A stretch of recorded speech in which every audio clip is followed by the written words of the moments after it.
সবাই অবগত আছেন এই মায়ের আমি একমাত্র ছেলে।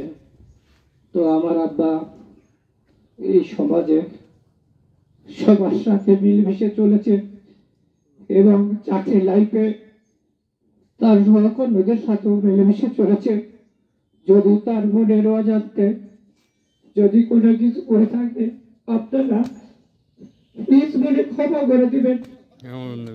আর যদি কারো কাছে কোনো পান্ডা থাকে দয়া করে আপনারা কেউ মনের ভিতর রাখবেন না, আমাকে বলবেন। আল্লাহ রহমতে আমি তার উপযুক্ত ছেলে আছি, আমি ইনশাল্লাহ দেওয়ার চেষ্টা করব। আর আমরা একটু আব্বার দোয়া খায়ের জন্য 2014 সালের 5ই অক্টোবর এবং 2024 সালের 5ই অক্টোবর এবং বাংলা 1431 সালে আশ্বিনের 20 তারিখ রোজ শনিবার আমরা একটু দোয়া মাহফিলের আয়োজন করছি।